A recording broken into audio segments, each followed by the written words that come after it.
Dapol Class 121 back at Aberhot Junction. Yes, with sound.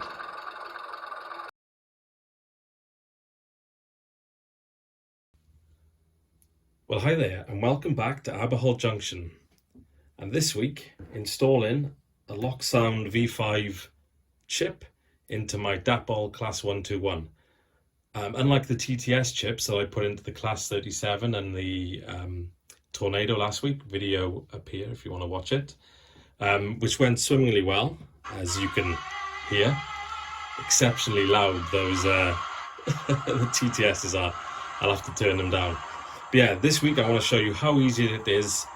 Let's just turn that off before we all go deaf. I just want to show you how easy it is to get, unlike the TTS and the Tornado, which was very finicky, put in a standard Loksound V5 with an iPhone 5 speaker from Roads and Rails into my 121. Yeah, let's see how it goes. Thanks for coming, folks. Okay, so Dapol do recommend one of these 23mm speakers, which goes in this location here. I found when I did install this way back when, probably about a year ago now, when this Loksound V5 hadn't been chipped, reblown I should say, so it was actually blank. Yeah, I found that there was actually quite a lot of interference and rubbing and clicking noises. So what I'm going to do this time round is, this actually sits like this, I'm going to put the iPhone 5 speaker essentially over the top here of that blanking plug. This is the view into that chamber through those two windows there, and I don't think it's going to be too bad. I'm going to put a piece of black insulating tape around it so none of the shiny surfaces are showing, and yeah, let's see how it looks afterwards. These speakers I think are incredible, and they don't need enclosures or anything, so let's go ahead, get it soldered on, and get it on there, get it going. So the first thing I'm going to do, I should have said at the beginning, this is fully focused on the beginner. I'm not experienced in doing any of this sort of stuff. I've done, I think, 4 installations now to date, so really not a pro at all. First thing we need to do is just get these 2 wires here, which come ready on the decoder, soldered up to these 2 spring-loaded points here on the iPhone 5 speaker, and then we literally just slot it on. It couldn't be more straightforward. I just want to do this demonstration just to show you guys how straightforward it is. I'll get the soldering done now, and and then we'll get the chip on camera, and you can see how easy it is. Anyone can try this. It would be a level 1 if you go to my how-to page on my video, which is in the show more tab below. Yeah, anyone can give this a try. It's really not complicated, particularly with a 21-pin chip, which is quite easy. Unlike the TTS last week, it's much more straightforward to actually spot that you get it in the right orientation. Okay, let's get it in. Everything to do with this hobby is very fiddly, and these speaker wires are no exception. They're exceptionally fine, so if, like me, you've got big sausage fingers and you wear glasses, invest in a pair of helping hands. As you can see there, they really nicely magnify things up, and treat these speaker wires very carefully, because yeah, they don't feel particularly robust to me. Yeah, this was about £7 from Lendons, my local hobby shop. So yeah, I would certainly suggest investing in one. It really helps with soldering. Gives you an extra set of hands essentially, hence the name Helping Hands.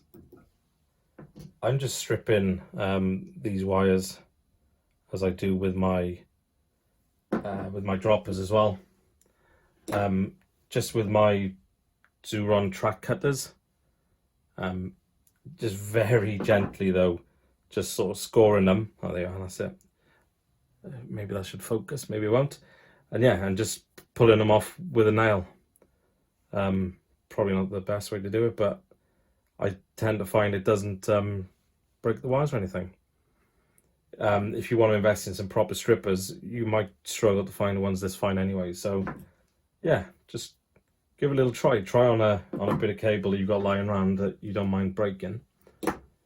And yeah, just be quite gentle and don't quite crimp all the way through. And there we go. So that's those two now, ready to get soldered up. If you are going to do any soldering, I keep a bottle of water in the shed to get the sponge wet. And it also helps if you get a burn on the end of your finger, which I did a couple of weeks back. It was very handy to have a nice bottle of cold water ready to pour over it and stop it burning so badly. Yeah, that's another top tip, because soldering irons get flipping hot. Yeah, these wires are much finer than the TTS ones, so this could be fun. What I'm doing now is just called tinning, so I put a little bit of solder, if I can do it right. Why does nothing work when you do it on camera? Yeah, so I put a bit of solder on each of these speaker cables, and then I tin up the, there we go, finally. Then I tin up the speaker connections as well, and you're laughing.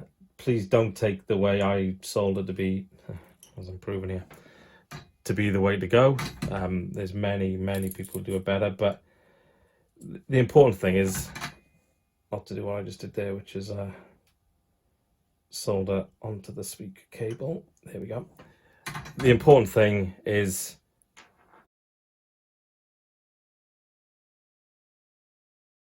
use flux. I never use flux, but yeah, use flux and try not to heat it up too much. The key thing, right, is obviously you don't want to burn out this thing, which is 110 quid. The speaker, you know, is a fiver, so it doesn't really matter. But you know, if you do struggle, you can always send it off and pay, you know, 10 quid or whatever for someone to do it for you. But give it a go. What's the worst that can happen? Just one tip on the helping hands, if you do get them. If you're clamping something fragile, just be careful, because these are quite beefy clamps, and for something very fragile, it could actually do some damage. So what I do, if it's something fragile, I put a little piece of rubber in there on each of the ends to stop it. But with the iPhone speaker, it's fairly robust, and yeah, it can take punishment. Right, I'll just tin up all this now and get it soldered on. Little tip as well, if you actually have this magnifying glass in place, not only does it help if you are a bit short-sighted or long-sighted or whatever, but it also stops any splatter coming back off the solder. Obviously, you know, it's lead, can splatter. Think about eye protection, think about, you know, not breathing in the fumes, well-ventilated air, respirator, whatever. We've all got masks now, so I guess they can be worn, although against lead fumes, they're probably not that good. But yeah, just bear in mind, is obviously, yeah, it's tin lead. It actually comes ready fluxed, but maybe that's why I don't need it. Okay, just like I did last week with the TTS chip, I'm going to thread, excuse me if my head gets in the way, I'm going to thread these teeny tiny wires up through these holes just to give it a little bit of extra adhesion. It's all tin now, so I can just go ahead and get these soldered on. Okay, so the key thing with soldering is get the heat on it, take the heat away, and then once it's cooled down, just give it a tug. And if it stays stuck, you're laughing. Right, let's get the other one on. I would do it on camera, but I haven't get my head right in there, so it's not going to be much use for you. Wow, not too bad. Yeah, there we go. 2 minutes work. You can see there, I did get a little bit of heat too close to that speaker. As I was saying before, I wouldn't go near the chip end. Certainly wouldn't go soldering anywhere near that with my skills, especially doing it left-handed. But yeah, this end, yeah, if I break it, it's 5 quid. It's not catastrophic. But yeah, anyway, 2 minutes and it's on. Let's get it connected up and get in the Loco, and let's see how she sounds. I'm really excited to see this, because prior to this, I've only ever heard a blank Loksound chip, and obviously that wasn't great. Okay, so just like last week with the TTS, before I get this all done tidily and put the body back on, etc, etc, etc. Always a good bet, or good practice, to get it installed, put it on the track, and see if she runs, see if she makes good sound. And then you can worry about putting it all back on, because as many of you will know, putting these bodies back on, God, see? Okay, that just broke. Putting these bodies on, especially with these tiny fiddly pieces just like that, yeah, you want to limit the number of times you do it. My Class 37 luckily is quite a bit more robust, but I remember this 121, having done this a couple of times before, it is a bit fiddly. So yeah, leave the body off until you're absolutely sure you're laughing. Yeah, so as I was mentioning towards the start, compared to an 8-pin chip, much easier to spot where position 1 is, or the orientation essentially of this, because you'll notice there's a blank, and there's a notch, so there's a pin missing there. So with a 21-pin chip, you always know exactly how it's aligned. Piece of cake. And unlike how fiddly it was last week, putting this 21-pin chip on, he says with confidence, yeah, is a lot more straightforward. Just slides on. Yeah, I'm not sure why, but the 21 pins always seem to be a bit more straightforward. And that's it. So, as I said, I'm just going to find a place for that to sit once we give it a quick test run. Right, let's see if we can get some sound on her. One. Oh, Class 121 springs to life. Yes. Why have we not got lights? Oh, lights on. There we go. Let's give it a quick run. See what she does. Ooh, ooh, nice. That is a really nice sound, actually.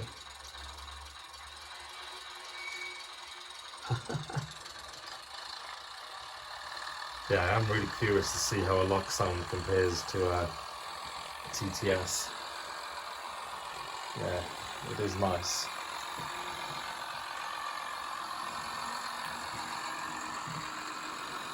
There she goes.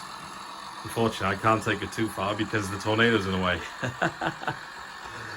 Yeah, the lights work for the back as well. Lovely.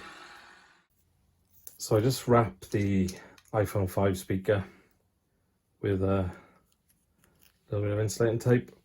It helps things not to short out. It helps hold those wires perfectly in place, and also will stop those really shiny surfaces from being seen through the windows. The actual speaker output is there, so as long as you don't block that, everything else is fine. Let me just quickly block up that one more bit of silver. Sorry, it's a terrible insulating job, but you get the principle at least. Okay, there we go. In terms of putting the seats and what have you back on, it's a relatively straightforward job. I'm going to route this wire back up through here now, but it just goes on like that. And then there's these 4 teeny tiny screws, which this Rhodes and Rails magnetic tiny Phillips screwdriver really helps do. A piece of cake. I'll put a link to me taking this body off the first time on my website. I'm not going to take it on and off again now because I don't like it. It's too scary. That's probably the hardest bit of the job. Okay, so just bring the speaker up, making sure I don't trap any of those wires. Now she blows. There's a blanking plate then, which just sits on top. I've got to remember which way that orientates. I think it's that way.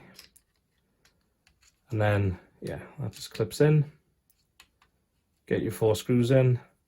Work out where you're going to seat this, so it's inconspicuous. And then you're laughing. By the way, these screws are absolutely tiny. If you drop them, particularly in a shed, you will not get them back. I'm sure Peter Spears or somebody's will sell replacements, but yeah, try and do it carefully. I did drop one once and took an age to find it. Magnets help, but yeah, painful. So try not to. Right, anyway, that's the 4 screws back in. As I said, very straightforward, that bit. It's just getting this case on, or getting the body on and off, which is the really hard bit. Okay, that's how I've sat it in the body there. There's a little ridge on the bottom of the iPhone speaker, so I've turned it that way around, and I'll make sure these wires stay out of the way when I get the body back on. And we'll have a quick look through the windows at the end and see how conspicuous it is. And if it's too conspicuous, I may try and figure out somewhere else I can put it. But if it looks good, I'm going to leave it where it is. I managed to just ease that handrail there back in. Whew. It's a very spindly little thing. I'll have to glue that at some point. But yeah, for now, looks good. Let's try and get it back on without breaking any other parts. One other quick tip with the 121, well, quite a few Locos, but particularly this one, just make sure you press the lights into position. Once you get them in position, they tend to seat when you're putting it back on. But yeah, I did get it back on once and realised the lights weren't in, and that was a real pain. I was trying to recall where on the body, on the bottom, you could press without things falling off in your hand. Yeah, as I said, this is the worst part. I think it might actually have gone on. Yeah, there was a clunk click just before I put the camera on. I thought that was going to be a lot harder. Hey. Alright, so let's see if you can see that properly. Yeah, so that's where the speaker sits. You can see it through the front as well, but as you can see there, not really. And you see it through the side, but again, I'm pretty happy with that. I know some rivet counters would prefer not to see that little wire I can see there, but to me, you know, there's all sorts of machinery and stuff that could be in there or would be in there, so hence, yeah, I'm happy with that. Let's get it running. Yes, that's about half an hour's work, including doing the filming. So yeah, really is something you can try at home, folks. Even if you're a complete beginner, novice like myself, you can do it. Give it a go.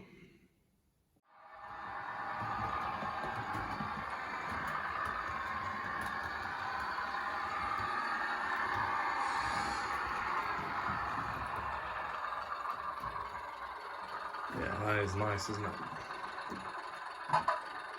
Ooh.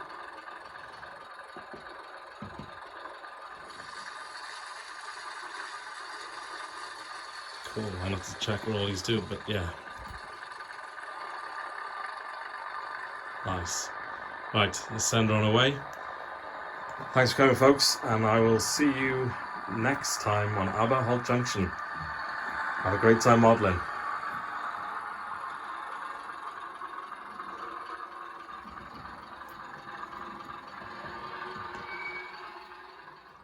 I'm not sure whether it's the settings or whether it's just the different Locos, but the sound on my Class 37 and on my Tornado with the TTS chips is much louder than this Loksound.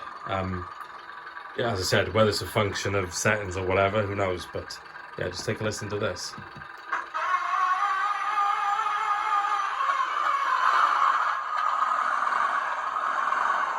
Now that's a meaty sound. And I know it's, you know, maybe it's like reality. This is clearly a much beefier Loco. And having been on both of these on the valley lines, I can tell you for certain the Class 37 is a pretty noisy beast. Yeah, she's lovely though. But yeah, so maybe it is prototypical, as Charlie doesn't like to say. Yes. Alright, 3 Sound Locos. Happy man.